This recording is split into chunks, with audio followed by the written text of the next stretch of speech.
I'm sorry? This is the cheapest exercise. Oh, yes, of course, of course. My driver and I are just talking about PickMe. Unfortunately, I did not know about PickMe till very late in my trip. But if you come to Sri Lanka and you arrive at the airport, the first thing you should do is get yourself a SIM card. That's obvious. And the second thing you should do is download this application called PickMe.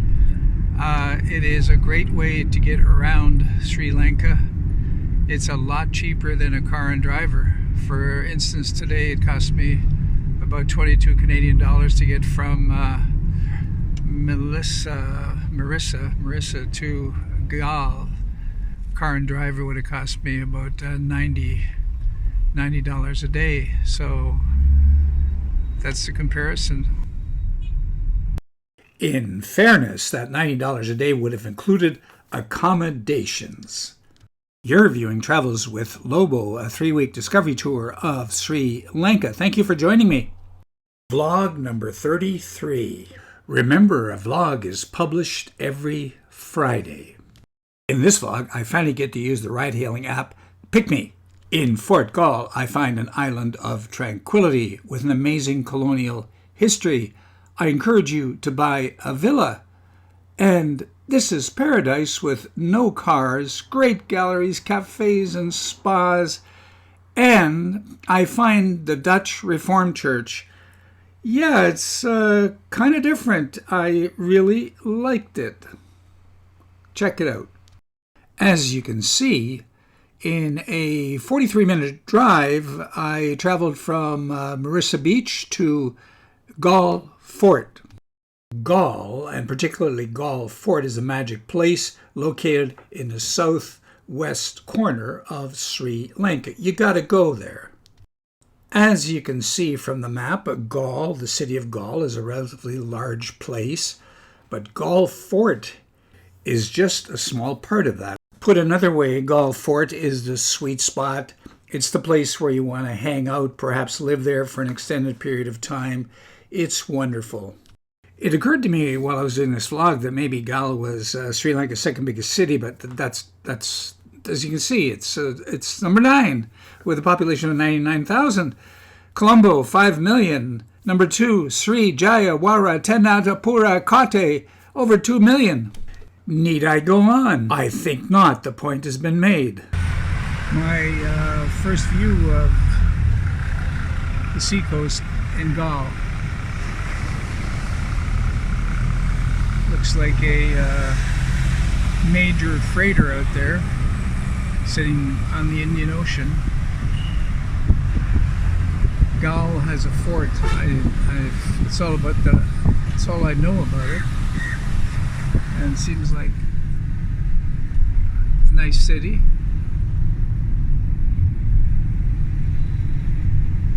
Just getting into it.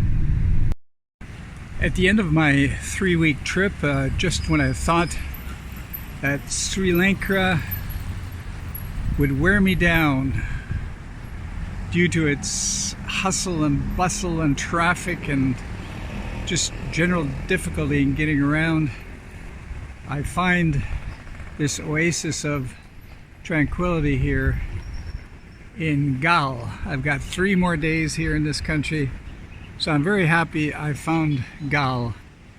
It's called Galle Fort because there's a fort here. It's what the French call une ville intramuros, meaning a walled city, and that's what this is. And there you can see the walls. But inside, it's like an oasis of tranquility. Very beautiful. Galle Fort is all about colonialism. The fort was first built in 1588 by the Portuguese. In 1658, when the Dutch conquered this part of the world, they expelled the Portuguese and extensively fortified Galle Fort. That's why on the map it's referred to as Galle Dutch Fort. In the historical carousel or go-around, in 1796, the British expelled the Dutch, and of course the British then occupied all of India and Sri Lanka. If you want to talk about a colonial empire, the British Empire is the textbook case. And I might as well complete the story. In 1948, the British were expelled and Sri Lanka was finally an independent country. Galle looks very much like the colonial town. It is, except I know nothing about it, but that's why I'm here. By the end of this day, I'll have something to say. You sure get the sense of oldness when you look at this gate. That gets you into the walled city. I'd say a good place to stay would be the Showbiz Traveler's Tree for accommodations and cafe. I just had a coffee in there. Asked about the prices and starts around $2,300, which is about $20. Seems like a really nice establishment. Now, using Booking.com, I ended up at the Fort Inn, located on Lighthouse Street, right in the heart of Galle Fort. And look at this. This is the most eclectic room I ever had. No place to be drunk for sure, because you'd fall on your ass. The second floor balcony provided a spectacular view of Lighthouse Street and the whole environment. And that's where I had breakfast. And you can see the breakfast was great. They always had great breakfasts in Sri Lanka. And I'm having another omelet. Who guessed it? And here's some more street views. Very exciting place, actually. So that was my stay at the Fort Inn. It was okay, but there's a lot of better places for probably the same amount of money. I was just speaking to a British gentleman who has been coming here to Galle Fort for 25 years. 25 years, 1 month a year. I have to think that if there's any place in Sri Lanka that you would want to come to and to stay, it would be here in Galle Fort. It is so different from the rest of the country that it's almost not part of Sri Lanka. It's so nice as I look that way. It's like a little, I don't know, Key West type of thing. And here, priced at $243,000, you can buy your own piece of the dream here in the plantation. Luxury villas, own your own piece of paradise. Foreigners can own property here can buy property here in Sri Lanka. Look this way in Galle. Look that way in Galle. Look behind me in Galle. And one thing you notice is a lack of cars. There are tuk-tuks here. There are farm vehicles here, motorcycles, but generally no cars. So, while Sri Lanka was starting to wear me down with its traffic and lack of sidewalks, what a reprieve Galle is.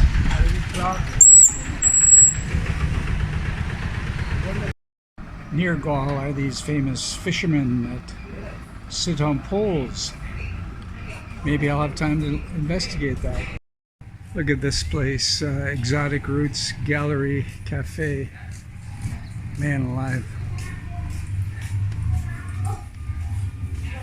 Can't imagine a cafe being here. Unbelievable.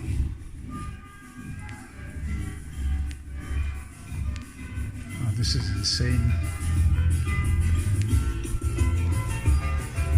There's a cafe way back there.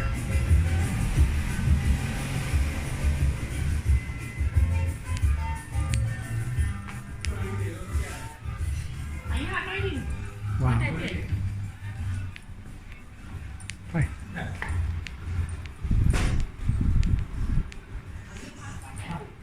This is, well, what can I say? I'm speechless. What an entrance to a cafe. And there it is, the cafe. Wow. So, Spa Ceylon Luxury Ayurveda. Ayurveda.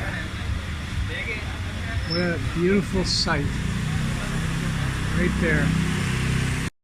In Fort Galle, you can find a store that flashes the colors of upscale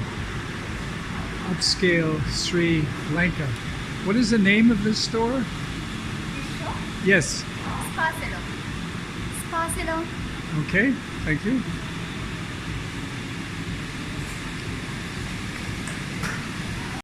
Of course, with these beautiful surroundings and incredible boutiques, it's a great setting to do some model shooting. There it is, model shooting.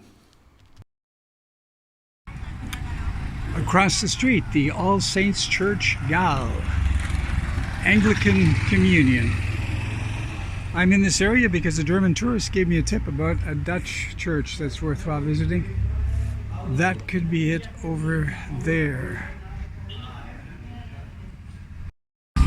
So, just like magic, there it is, just as I suspected. The Dutch Reformed Church, Galle.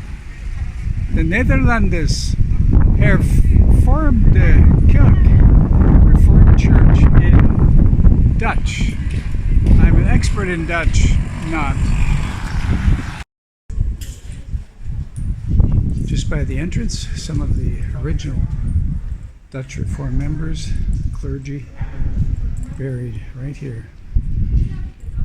Don't ever get any rest from people walking over your grave.